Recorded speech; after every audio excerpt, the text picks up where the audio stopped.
Assalamualaikum warahmatullahi wabarakatuh. Perkenalkan, saya Anggia Salsabila dengan NIM 22133010. Saya berasal dari kelompok 4. Di video kali ini, saya dan rekan saya akan menjelaskan mengenai proyek sistem informasi akuntansi yang ada pada pemakaian grosir Davichi.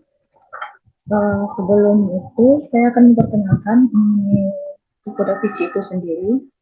Toko Davichi merupakan toko yang melayani kebutuhan pakaian pria seperti baju kaos, baju kemeja, baju koko, celana jeans, dan celana katun. Untuk pemilik toko Davichi bernama Bapak Fuad dan berlokasi di Awo Kuning, Bukit Tinggi. Yang pertama ada struktur organisasi.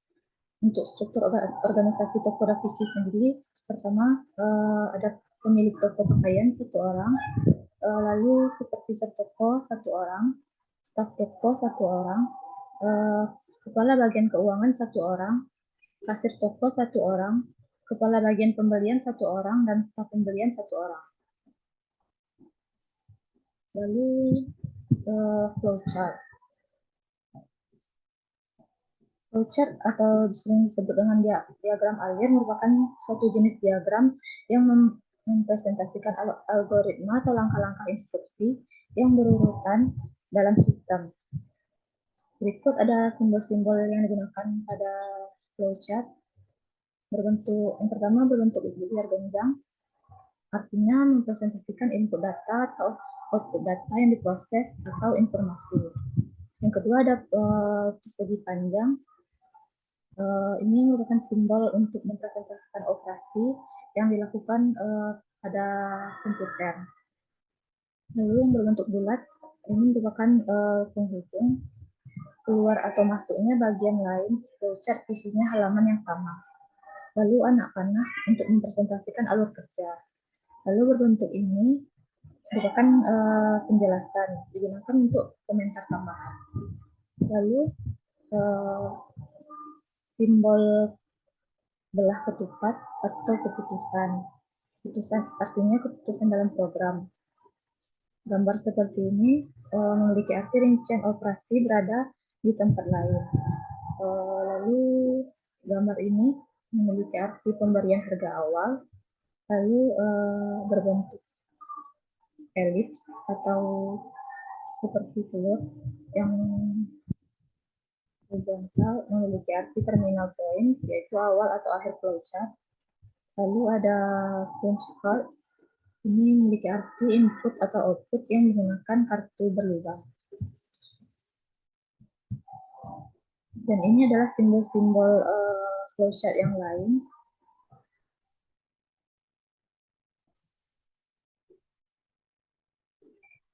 Selanjutnya ada flowchart yang terdapat pada penjualan toko Davichi.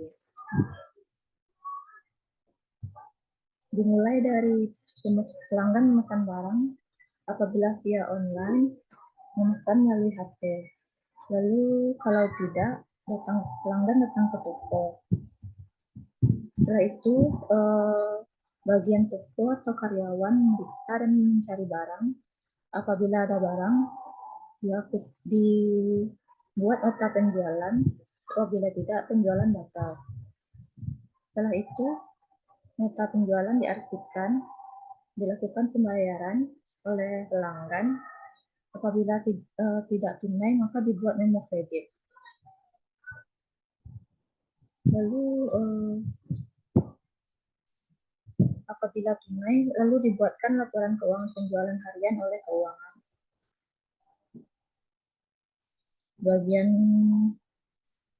Setelah itu dibuat nota penjualan dan barang dibungkus lalu dikirim ke pelanggan. Barang diterima. Apabila pelanggan menemukan barang rusak, maka barang dikembalikan, dibuat nota retur. Lalu dikirim barang baru.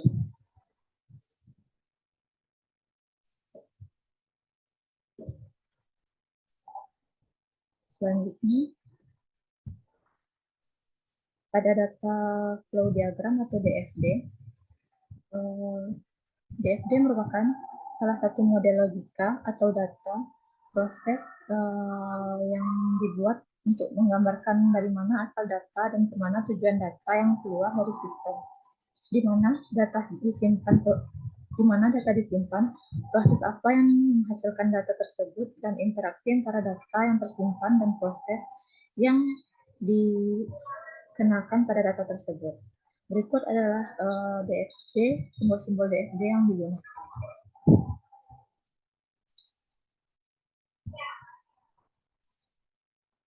Sekian yang dapat saya jelaskan. Untuk materi selanjutnya akan dijelaskan oleh rekan saya. Selanjutnya akan saya bacakan poin D, sistem penjualan kredit dan retur penjualan.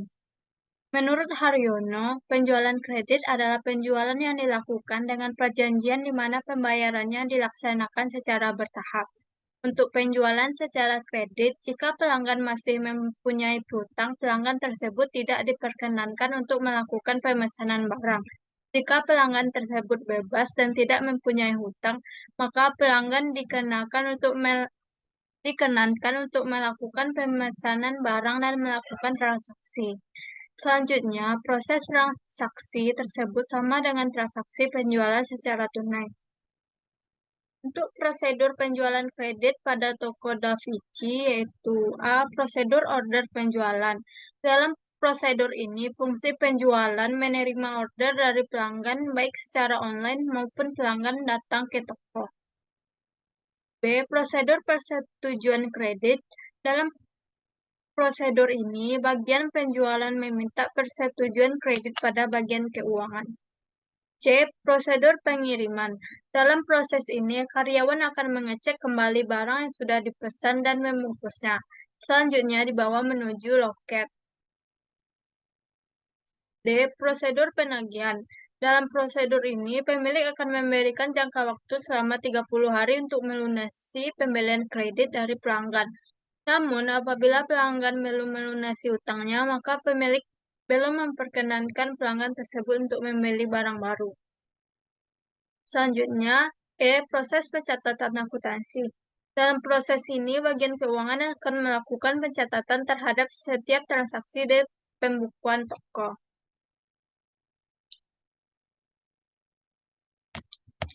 Berikut gambar flowchart penjualan kredit pada toko Davichi. Selanjutnya, sistem retur penjualan adalah sistem pengembalian barang yang dibeli pelanggan karena barang yang dibeli pelanggan rusak atau cacat. Untuk memastikan kepuasan pelanggan dan menjaga kualitas produk, toko Davichi menerapkan kebijakan retur penjualan. Jadi, apabila terdapat barang yang rusak, pelanggan boleh menukar barang rusak tersebut dengan barang yang baru, namun tidak dengan mengembalikan uang. Berikut gambar flowchart retur penjualan pada toko Davichi. Selanjutnya, sistem pembelian kredit dan retur pembelian. Menurut Mulyadi, sistem informasi akuntansi pembelian kredit adalah pembelian yang dilakukan oleh perusahaan yang dalam pembayarannya dilakukan secara bertahap atau secara angsuran kepada pemasok. Dalam pembelian kredit, umumnya melakukan transaksi pembelian harus mendapat otorasi terhadap pembelian yang dilakukan. Yang digunakan pada toko Davichi yaitu pertama, surat permintaan pembelian, kedua, surat order pembelian, ketiga, laporan penerimaan barang, keempat, surat perubahan order, kelima, bukti kas keluar. Catatan akuntansi yang digunakan pada toko Davichi yaitu pertama, register bukti kas keluar, kedua, jurnal pembelian, ketiga, kartu hutang. Berikut bentuk gambar flowchart sistem pembelian kredit pada toko Davichi. Selanjutnya, sistem retur pembelian. Sistem retur pembelian digunakan dalam perusahaan untuk mengembalikan barang yang sudah dibeli kepada pemasoknya, dikarenakan barang yang dibeli tersebut rusak, cacat, dan atau tidak sesuai dengan pesanan. Prosedur sistem retur pembelian pada toko Davichi. A. Prosedur pengecekan barang. Pada prosedur ini, bagian gudang melakukan pengecekan barang yang dibeli. B. Prosedur pembelian. Pada prosedur ini, bagian pembelian membuat retur pembelian. C. Prosedur penukaran barang. Pada prosedur ini, supplier mengirim barang baru. Sistem retur pembelian toko Davichi. Yang pertama, fungsi pembelian bertanggung jawab membuat memo kredit. Kedua, fungsi pengiriman bertanggung jawab mengirim kembali barang yang rusak kepada pemasok. Tiga, fungsi akuntansi bertanggung jawab atas pencatatan transaksi retur pembelian ke dalam jurnal, mencatat berkurangnya harga pokok persediaan dalam kartu persediaan dan mencatat berkurangnya hutang. Keempat, fungsi akuntansi bertanggung jawab atas pencatatan transaksi retur pembelian ke dalam jurnal, mencatat berkurangnya harga pokok persediaan dalam kartu persediaan dan mencatat berkurangnya hutang. Berikut bentuk bagan alir retur pembelian pada toko Davichi. Selanjutnya, sistem akuntansi piutang dan hutang. Piutang usaha yaitu jumlah yang akan ditagih dari pelanggan sebagai akibat penjualan barang atau jasa secara kredit. Hutang usaha pada toko Davichi biasanya diperkirakan akan dapat ditagih dalam jangka waktu yang relatif pendek. Biasanya dalam waktu 30 hari atau 1 bulan. Apabila piutang tidak dibayarkan, pembeli tidak dapat memperoleh barang baru dari toko dan diharuskan menyelesaikan utangnya terlebih dahulu. Dokumen yang dipergunakan atau bukti transaksi. Satu, faktur penjualan. Dokumen ini digunakan sebagai dasar pencatatan timbulnya piutang dari transaksi penjualan kredit yang mengeluarkan dokumen. Ini adalah fungsi order penjualan. Kedua, fungsi kas masuk. Dokumen ini digunakan sebagai dasar pencatatan berkurangnya piutang dari transaksi pelunasan piutang oleh debitur. Yang berhak untuk mengeluarkan dokumen ini adalah fungsi penerimaan kas. Ketiga, memo kredit. Dokumen ini digunakan sebagai dasar pencatatan retur penjualan yang dikeluarkan oleh fungsi order penjualan. Selanjutnya, sistem akuntansi hutang adalah prosedur pencatatan hutang. Hutang muncul karena adanya pembelian barang atau jasa pembayarannya secara kredit. Sama halnya dengan hutang. Toko Davichi memiliki jangka waktu selama 30 hari untuk melunasi hutangnya kepada supplier. Dokumen yang digunakan pada toko Davichi yang pertama faktur pembelian dari pemasok, kedua kwitansi pembayaran hutang. Catatan akuntansi yang digunakan pada toko Davichi yang pertama jurnal pembelian, kedua kartu utang, ketiga jurnal pengeluaran kas, keempat jurnal retur pembelian. Berikut gambar DFD level 0 piutang dan dalam konteks piutang dan utang toko Davichi. Berikut gambar DFD level 1 piutang dan hutang toko Davichi. Poin selanjutnya akan dibacakan oleh teman saya, Dian Riza Agustia. Baiklah, saya akan melanjutkan materi sistem pengendalian internal. Pengendalian internal adalah proses yang dijalankan untuk menyediakan jaminan memadai bahwa tujuan-tujuan pengendalian telah dicapai. Sistem pengendalian internal yang diperlukan pada toko Davichi, pertama, lingkungan pengendalian, kontrol environment. Toko Davichi harus memiliki sistem lingkungan pengendalian di mana karyawan merasa nyaman melaporkan kesalahan berupaya untuk mencegah penipuan. Kedua, penilaian risiko, risk assessment. Toko Davichi harus mengidentifikasi area di mana mereka rentan terhadap kesalahan atau pencurian, termasuk pada saat pembelian barang dan penjualan barang. 3. Aktivitas pengendalian, control activities. Toko Davichi harus menerapkan kebijakan dan proses yang diterapkan untuk mengatasi risiko yang tidak diinginkan seperti pemisahan tugas, kasir tidak menangani persediaan, keamanan, tinjauan berkala, persediaan fisik. 4. Informasi dan komunikasi. Karyawan harus memiliki informasi yang mereka butuhkan untuk melakukan pekerjaan mereka dengan cara yang terkendali. 5. Pemantauan pengendalian internal perlu dipantau secara berkelanjutan untuk memastikan efektivitasnya. Toko divisi dapat melakukan ini dengan melakukan tinjauan internal secara teratur serta dengan menganalisis tren penjualan dan persediaan.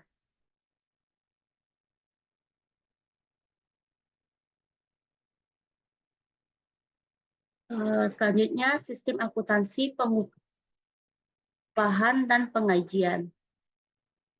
Penjelasan prosedur dari bagian akhir sistem akuntansi pengajian pada toko divisi adalah sebagai berikut.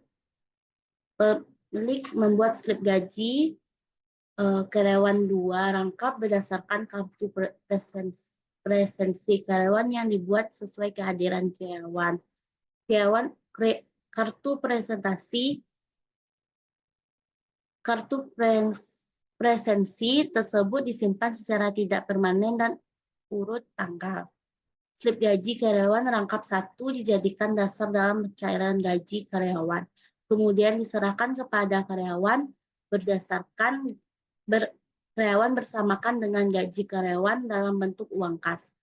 Untuk slip gaji rangkap 2 akan dijadikan arsip bagi pemilik berdasarkan bagian alir flowchart sistem pengajian toko divisi, maka terlihat bahwa bagian alir di atas lebih sederhana dan tidak kompleks. Hal ini dikarenakan toko divisi merupakan perusahaan yang belum begitu besar sehingga transaksi pengajiannya masih sederhana dan manual.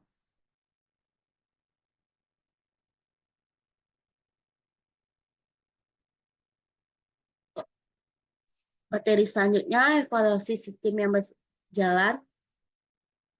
Berdasarkan hasil analisis kami terhadap sistem informasi yang berjalan, pada bagian operasional, penjualan dan struktur organisasi masih sangat banyak kekurangan, sehingga perlu adanya perbaikan terkhususnya pada sistem yang dijalankan pada operasional toko divisi. Sistem yang digunakan masih sepenuhnya menggunakan pencatatan dan belum berkompetensi, sehingga sering terjadi berbagai kendala. Berikut adalah permasalahan yang dapat pada sistem yang berjalan.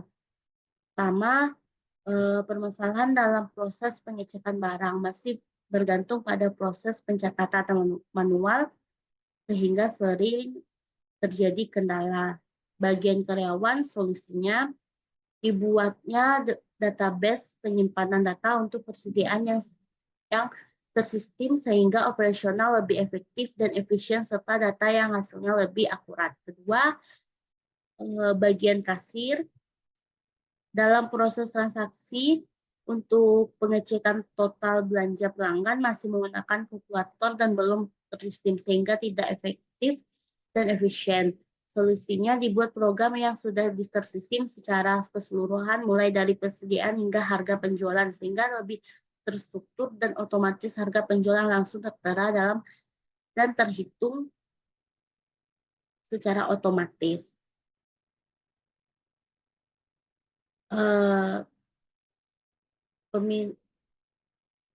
Bagian pemilik, permasalahan belum dilakukan pemasaran secara online. Solusinya dengan manfaat teknologi canggih dan juga sosial media yang menjadi solusi terbaik, sepertinya mendaftarkan toko ke aplikasi belanja seperti Shopee, Tokopedia, dan Lazada. Bagian struktur organisasi, permasalahan struktur organisasi toko divisi hanya 1 orang per bagian tugas atau kerja. Solusinya toko divisi harus memperbanyak sumber daya manusianya agar pekerjaan dapat terkendala dengan baik. Kesimpulan dari toko divisi, berdasarkan hasil penelitian pada sistem informasi akuntansi pada toko divisi, dapat disimpulkan bahwa sistem informasi yang saat ini dijalankan pada bagian penjualan masih memiliki banyak kekurangan sehingga perlu adanya perbaikan terutama pada sistem yang dioperasikan pada penjualan ini. Sistem informasi penjualan yang dijelaskan di atas dapat dikatakan masih manual sehingga mengakibatkan timbulnya kendala dalam setiap prosesnya. Dengan melihat kendala-kendala yang ada, maka perlu dibuat suatu sistem informasi penjualan produk berbasis web atau komputer, yaitu suatu sistem yang membantu proses operasional penjualan secara keseluruhan yang telah tersistem, mulai dari data persediaan dan data penjualan yang sudah dilakukan secara otomatis. Dengan pemahaman yang komprehensif mengenai SIA, Sistem informasi akuntansi diharapkan para pengelola toko divisi dapat mengadopsi teknologi ini untuk meningkatkan efisiensi dan efektivitas operasional mereka. Berikut dokumentasi penemuan. Ini toko divisi. Sekian dari saya. Wassalamualaikum warahmatullahi wabarakatuh.